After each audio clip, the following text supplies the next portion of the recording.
everyone ready to do some art? Since Passover is right around the corner, I'm going to focus on that today. I've been thinking about Moses and the parting of the Red Sea, and thought it might be cool to do a simple micrography project with the parting of the Red Sea imagery.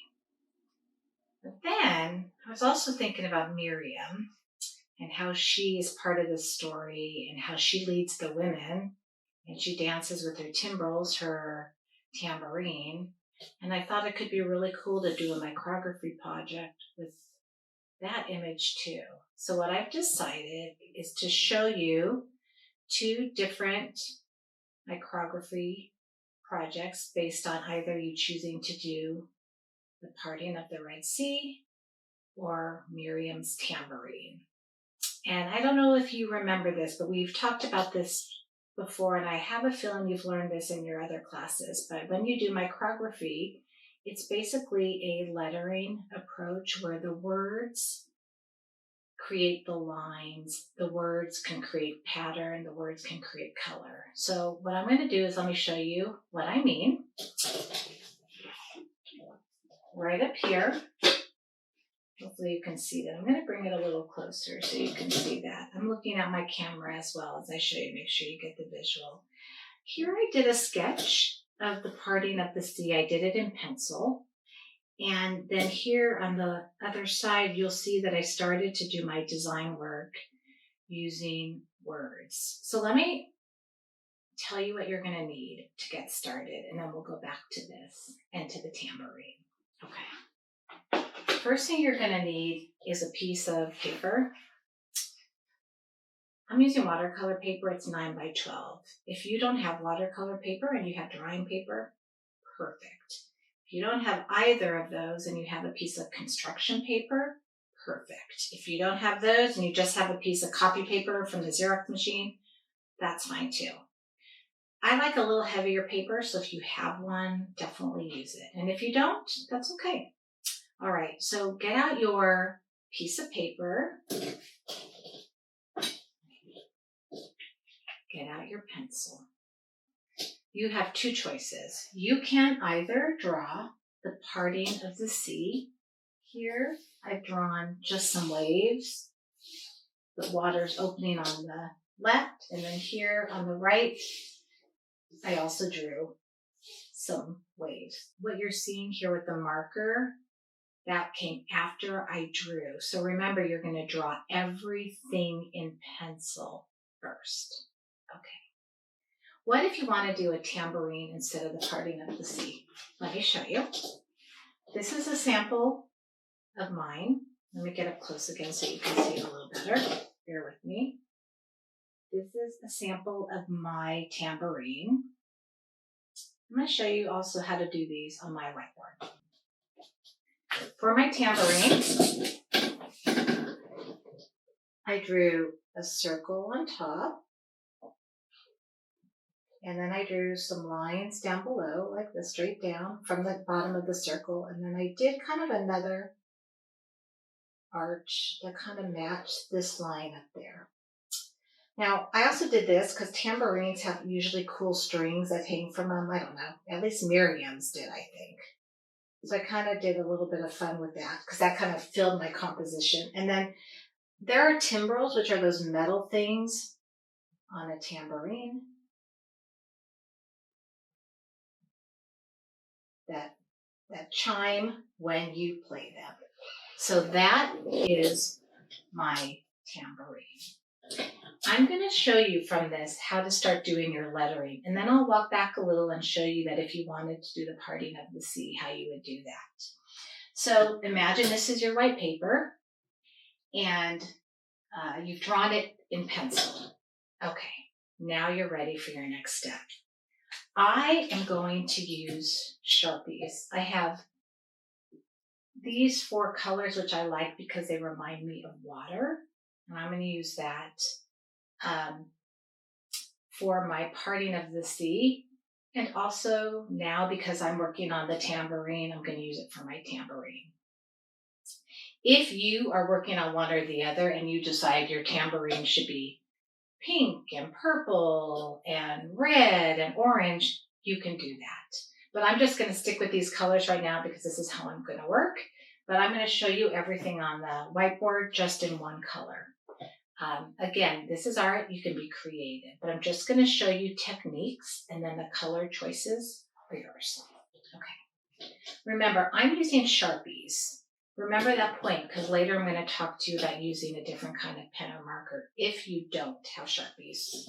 So this is meant to be fun. The idea of micrography is that you use words, sentences to create your art. So for this tambourine, I'm going to give you a prompt, which is a line from Miriam's song. And the line is going to be, Miriam and women danced all night long. You could write this down. Miriam and the women danced all night long. One more time. Miriam, M-I-R-I-M, and the women danced all night long.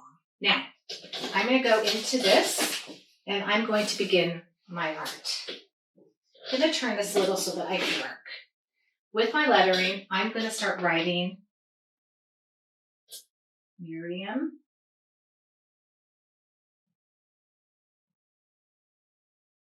and the women danced all night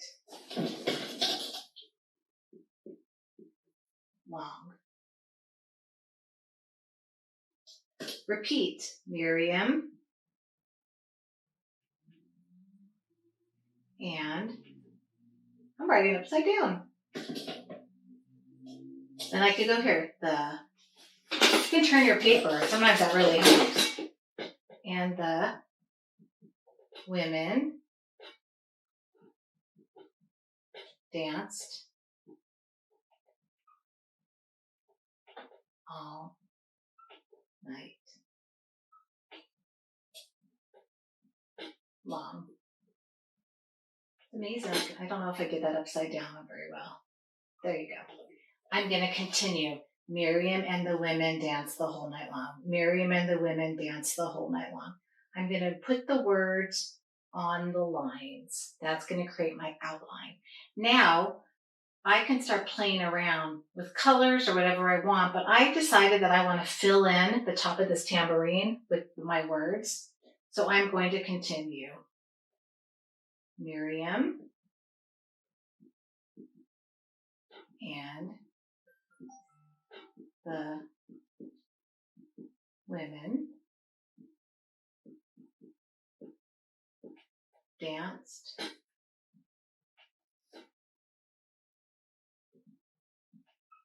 all night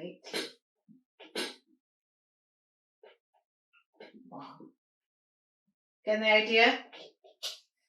When you work in these spaces, your words can be tinier. You can squeeze them more in if you want it to look more concentrated. If you want it to be more open, your lettering can be bigger. I'm going to continue on and just do my Miriam and the women dance the whole night long, all over the place. Having fun, maybe changing my colors of Sharpies to make things look different, and really just knowing that I'm not only doing the micrography, but I'm playing around with color, and this isn't our project, so I can get to be creative. Sorry, my texts are coming in, just ignore them. Okay, let me show you the parting of the Red Sea. I'm going to erase this. This is upside down. Let's fix this.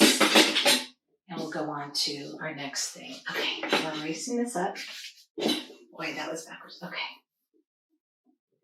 So I'm going to do this sample, which I'm going to show you here. I'm going to see if I can clip it so you can see it better on top. So on this side, you see my pencil lines. I drew out the parting of the sea. This is one side, and on this side, I had done some pencil lines too. But I wanted to show you this because when I did the parting of the sea, I've already started to add in my words and my color. So this would be another good example to go by. These are done again with my Sharpies. And the words that I'm writing for this are, and the sea parted. Repeat, and the sea parted, and the sea parted, and the sea parted, which is exactly what you're seeing here. And the sea parted, and the sea parted, and the sea parted. Continue on. And here I went on top of the line. So let's do it this way. Here, and the sea parted. And the sea parted. And the sea parted.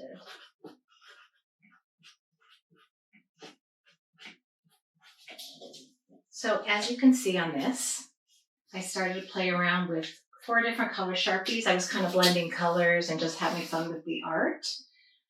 Some of it is open. Some of it I'm starting to fill in. So it shows a little separation between each wave. Again, it's art, it's fun. You can do it any way you want. Sometimes I goofed on my lettering. I noticed I kind of skipped a word. I thought I should word, but no stress. Seriously, no stress. Keep on going. No one is going to notice. So have fun doing this. And the goal is that you fill in your space, whether you are working on the parting of the sea and the sea parted, or you're working on the tambourine, Miriam and the women danced all night long. Those are your texts. I'm just going to offer you one other suggestion. If you are indeed on watercolor paper using Sharpies, the very last step that you could do, if you would like, is you can go on in. Let me grab this. You can go on in with your paintbrush, and you can go on in with your watercolor palette if you have one, and you can work your palette,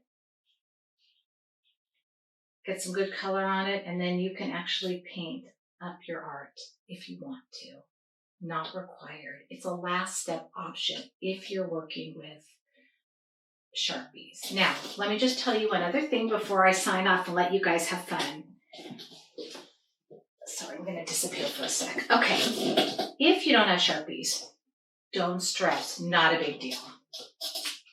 If you have colored markers like these, I like a fine tip. So if you have a fine tip marker, use those. If you have those, these are great too. The only thing that you cannot do is you cannot watercolor over them at the end. And that is because these markers are water-based. And if you paint over them at the very end on a water-based marker, it's going to smear all that amazing work you've done. So if you're just using a regular marker that is not, I repeat, not a Sharpie, absolutely no watercoloring, okay? Also, if you don't have any of these, you can feel free to sketch out a drawing on any kind of paper, and you can use your regular markers like Crayola, or you can use colored pencils. If you don't even have those, you can also just use a ballpoint pen. Let's say you've got a blue one or a red one or a green one. You can go in with the ballpoint pen and write your words on your lines the way that I did here. Just remember, this project is meant to be fun. Relax, enjoy the process of being creative, and I'll see you next time.